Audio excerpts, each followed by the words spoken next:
wow, we're all the same inside. I wrote a song like that when I was clowning and had the clown school and all that stuff. All of us are different, but yet we're all the same.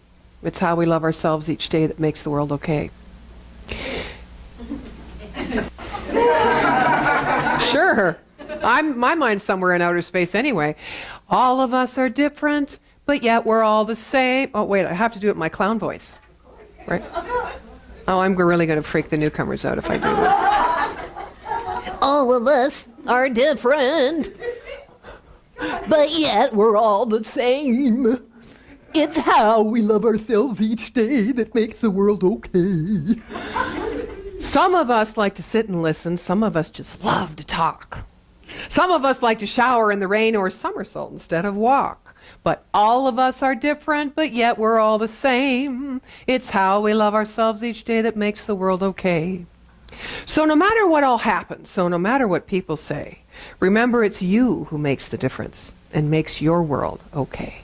I didn't think I was going to remember it. Oh my gosh, where do I go from here? Out for breakfast. Want to join me? Oh my goodness. Okay, so yeah, my talks are getting smaller. Look at this. 3 pages. So, Puerto Vallarta, 9 days, 30 degrees, in a resort, but no noise of a resort. Picture it with me. Sitting on the balcony, having my morning coffee, 5 swimming pools, beautiful landscape, nobody on the beach, pristine. The waves rolling in, salt air, the pelicans flying overhead, the whales dancing. I threw that in. The tails. Yeah. And me sitting there going, I have nothing to do. What am I going to do? Well, this is not productive. Okay, maybe I'll put my bathing suit on. No, I'm not going to do that. Maybe I'll maybe I'll get in the car and I'll go and have a coffee. Yeah, I can do that. Oh, look at that store. I think I'll just wander in the store. 5 hours later, I'm shopped to death and I've accomplished nothing. And I go back to the balcony and I look at the breeze and smell the ocean and think, I should be walking on the beach in my bare feet, getting my feet in the sand. No, maybe I'll turn the TV on. Oh, TV doesn't work. I wonder whose idea that was. So 9 days pass. And I need to tell you, yes, I walked on the beach once. And I forced myself in my swimsuit. And I drove to Sayulita, which is a little fishing village, which I've stayed in before. And it's a little more primitive. Just people hang there. And they sweat there. They're not dressed for anything. They're just hanging out. And I felt uncomfortable. I thought, what am I doing here? I knew what I was doing there, but I didn't want to look at what I was doing there. You ever been there? Now, it doesn't take an ocean for us to feel that way. I must say, and I bring greetings from Jamie and Dave, who are members of our community who live go to Bucerius. They have a home there. And they decided to take 6 months leave from both their jobs and go down there for 6 months. First time in their lives. And they're in their mid-50s. So that was a big deal for them. And I went to visit them, and they took me out on their boat. And we did see whales within 20 minutes. Breaching, dancing, tails like waving, was yes, it's beautiful. And dolphins, just that. Now that, I didn't need to be doing anything. It was magnificent. It was stunning. So I thought, why then when I'm sitting with myself and I'm looking at an ocean, or I'm walking the streets and taking in the color of the Mexican children, you know, or the flora, which all has meaning for me, why did my thoughts go to, I need to be productive? I'm not being productive. Yet with the whales, it was different. Questions that man cannot answer throughout the ages. But you know, we're called to look at those questions. We're called to understand and get clear on our values. I have been working with, and I did have 3 radio shows to record from Puerto Vallarta, and before I went down, I went, really? I don't want to work when I'm there. When I was there, it was like, yeah, I've got something to do. And I'm dealing with a gentleman and getting to know a man named Mr. David Irvin, who co-wrote this book with Jim Rieger called The Authentic Leader. Yes, and we recorded a series of shows for January, airing at noon, MST, every Monday. And here's what we talked about. In order to live an authentic life, which I think we all want to do, and that's why we're drawn to the spiritual path or spiritual teachings, we want to be real. We want to be real with ourselves. We want to be real with others. We want to live a life that isn't hard, that isn't full of struggle. Somewhere inside of us, we absolutely know that peace, joy, and love are our innate states of being. And why can't we just live and be on this planet and enjoy life? So, authenticity is a word that is mainstream and acceptable for this kind of state of being. First of all, we talked about clarity of values. Well, when I was out there, I found that most of my values had to do with being in service to others, supporting others, relating to others, inspiring others, uplifting others, getting inside of others, communicating with others. And when I had just me and the breeze, it was like my whole sense of self fell at the bottom of me. You know, someone left the bottom open and I oozed out. And there I was. I felt like a walking shell. No pun intended. Who was it that said that? And so I wanted to think about that. And then I went, don't think. This is your experience. Stop thinking. I went, oh my gosh. No one to serve, no greater purpose to work toward, and not even anything to think about. Of course, the next question is, do I really exist?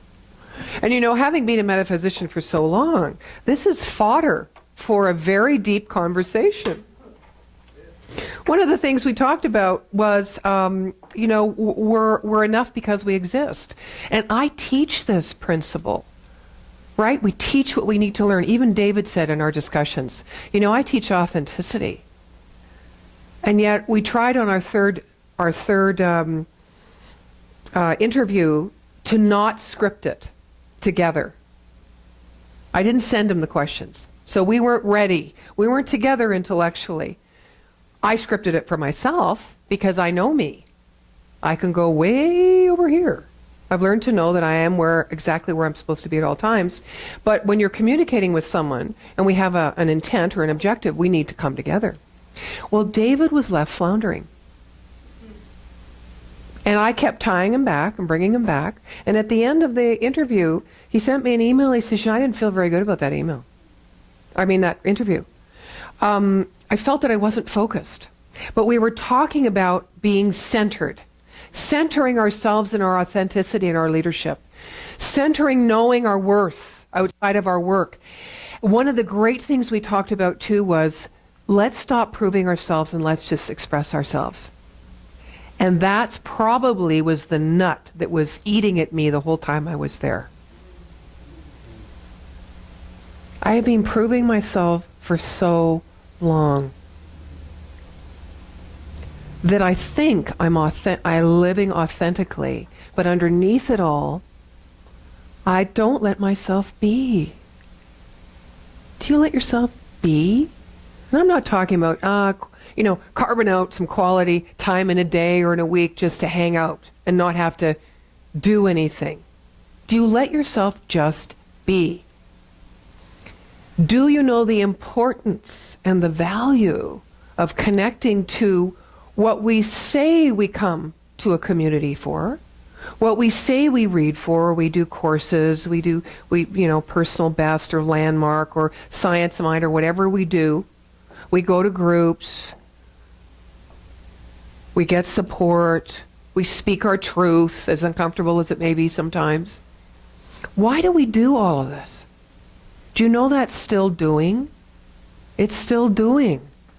Because there's nothing that we need to add on or understand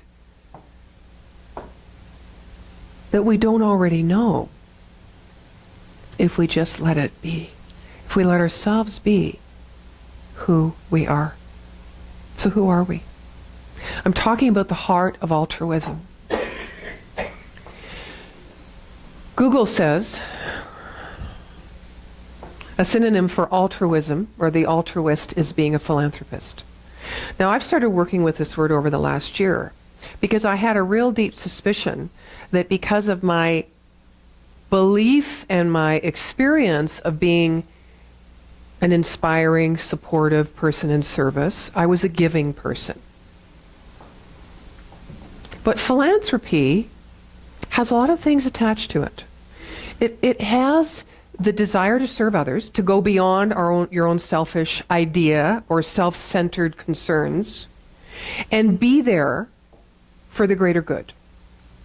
Oh, yeah, I had experience. I'm sure we've all had experience of that. Is there a hidden agenda? Well, I don't know, because it's hidden if there is. But there is. There's this need to connect, to make a difference, to contribute. Now, it is said by many saints and sages that the greatest thing about giving is that you cannot give to someone else without giving to yourself. That doesn't always encourage people to give. But some it does, because they know how they're going to feel. And that is not wrong. But the heart of altruism is really being one with our own nature, our true nature. Everyone innately is an altruist, but altruism is not instinctive. It's not instinctive. We don't instinctively give. Because we have this notion, and we are divided against ourselves in many ways in our lives, we have this notion that it's up to me, and we're told, be responsible, be accountable, look after yourself, and we try to be independent, look after ourselves, but we're brought up in a world that is infused, not with a message of interdependence, like the natural world, but dependence. We learn it from the time before we can walk. We get our good from others. Our source is outside of ourselves.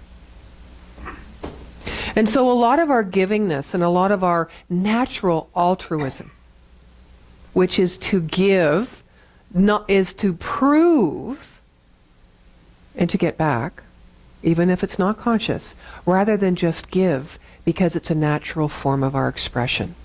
Because we have everything we need. The gifts are already being given to us.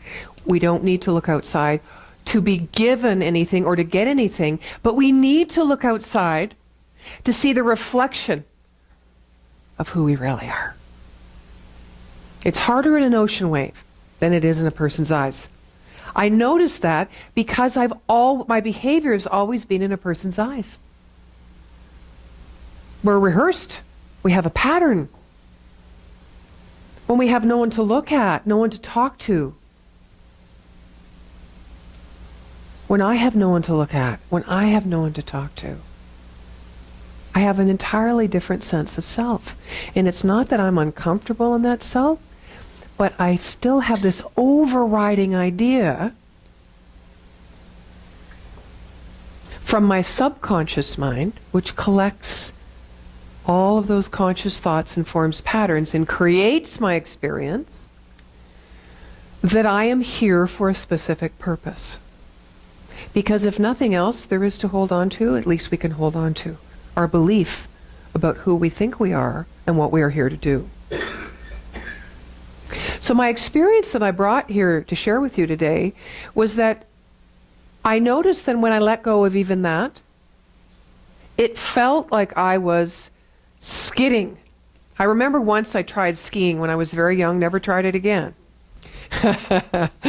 I'm on the dock, and I used to be a dancer, but my legs aren't that strong. My upper body is stronger. And are any of you water skiers here? Yeah? You're good skiers? Yeah, oh man. Well, you know. No, I just, it pulled me and my whole front went on my stomach and I was like that and I went, no, there must be some other nice sport that I could do. You know. Belly boarding. Yeah.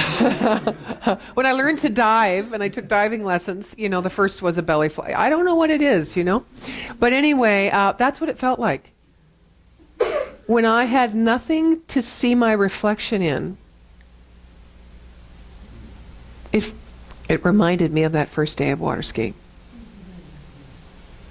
So think about how you use the reflections in your life, the people in your life. Think about how dependent we are, as opposed to being interdependent, because that's what science of mind teaches us. It teaches us that the source is inside of us. It doesn't mean it's not outside, because it's in everyone.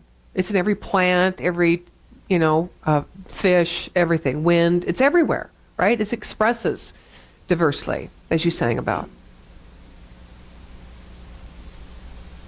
But think about the number of times when we feel pain and struggle or confusion. It's because either we're dependent on an exterior source for our good, even our reflection, or we think there is something that we are not or we do not have that we can learn or garner from another. Now, I have learned from people all my life, more so than I have academically.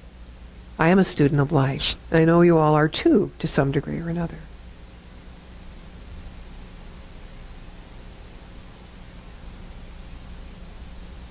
But I also know it's when I think that I do not have what I need that I turn to a book. Or I turn to a, hello! It was the hardest thing I ever did to feel in the pit of emotion and not pick up a phone. Now, normally, I'm very private about my feelings and my emotions. And yet, this is who I want to be. The rivers are deep. The bridges can be long. If we think we don't have what we need right now to be this, we're all leaders. All of us are leaders. We all inspire others. We all support others. We all serve others. We all are contributing individuals. We all think beyond ourselves, either to a greater cause or a greater purpose or possibility. These are leadership qualities. I'm really happy that you're here today, that you felt some kind of a calling to come into spiritual community, because spiritual community is authentic. It's a place, and I know you all have your own little groups as well, right? Your close inner circles of influence, where you can go and people will support you when you're not being honest with yourself, right? Or being true to yourself. They will support you by accepting you just how you are. That's what we do in spiritual community. But the additional thing we do here is not only is there that propensity toward growing that authentic way of living, there is this idea that although you're supported in doing that, that the sacred idea of who you are is an inside job. And that together we come working in that beautiful direct experience of meeting ourselves right where we are at all times and knowing that we are whole, complete, and perfect. At the same time, coming together to be of service to each other and to a greater cause that by ourselves alone we could not do. A vision. The vision pulls us forward, not the goal. We have a lot of goals, and we can manage them. We feel good about ourselves, and we achieve. That's in this physical world, but the vision ties together the spiritual and the material world, the spiritual and the physical world. You know, it's our altruism, as I said, is innate, but it's not instinctive. What is instinctive is that we mimic. We mimic and we imitate each other. We do that because we are all the same, and we need that sense of bonding and sense of belonging. Animals do it, the way they herd. You know, we find our tribes, the people that we can see ourselves in. We attract people because that's the law of attraction, who are like us. The strongest, most palpable, deepest parts of us, even if we're not conscious of them, we will attract those people. They may look like, oh, we have so much in common. They may look, oh my gosh, I guess I'm in balance here because opposites must attract. No, like attracts like, because it's all about energy vibration. And if you're vibrating here, you will attract that same vibration. Not up here or down here.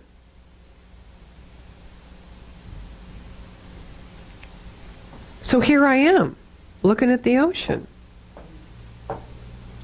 Not having a lot of stuff going on inside. Looking for stuff to be going on inside. I wonder what vibration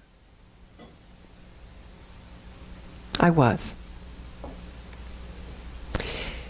They say that God is found, bless you, from subtraction, not addition. Now I know all these things, and believe me, I was drawing on them.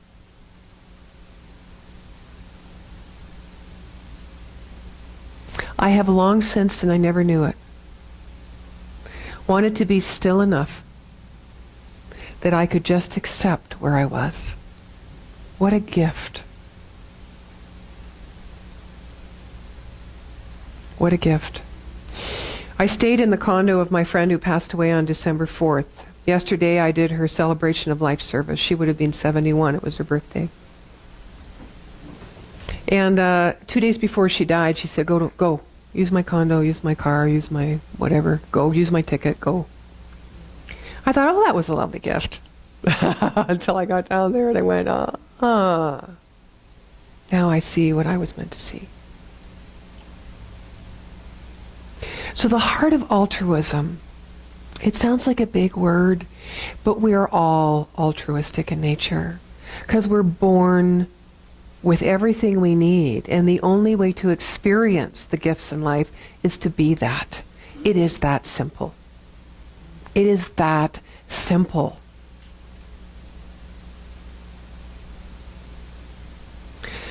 Just to make time for ourselves. I also came back and I thought, well, I'm going through all this inner transformation now. Normally, I've got my house in order. We're talking about universal harmony, right? I've got my house outside in order. All my house is falling apart. And now I'm in a place where I feel like the bottom's fallen out of me. It's like, really? And I'm supposed to be, never mind the authentic part, a leader. Ever felt that way? Yeah. And what happens? I want to hear from you. What happens for you when you're like that? Do you escape? Do you get busy? Do you stress? The indigenous people have ways to help you know if you are on purpose, or to track if you are on purpose. Now, I don't mean on purpose with your altruism and your contribution.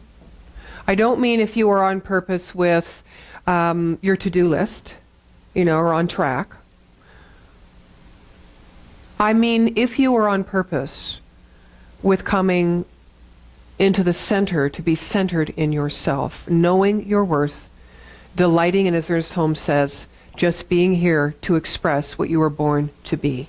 Not to make a difference, not to leave a legacy, not to be a hero, just to love yourself. And how they do it is they first of all, they say, what stresses you? When are you stressed? When are you stressed? Figure it out. When are you not stressed? Figure that out. So then you get into the heart of the passion. David Irvin says, your calling is when your passions intersect with your being of service to others. So that heart of altruism, that feeling of givingness that doesn't exclude you, therefore there is no agenda, conscious or hidden. You don't need to get anything back. You're just being passionate. You're expressing yourselves and your passion. And when you're in service to others, and those two intersect, that is your calling. And then they talk about four other things, four signposts.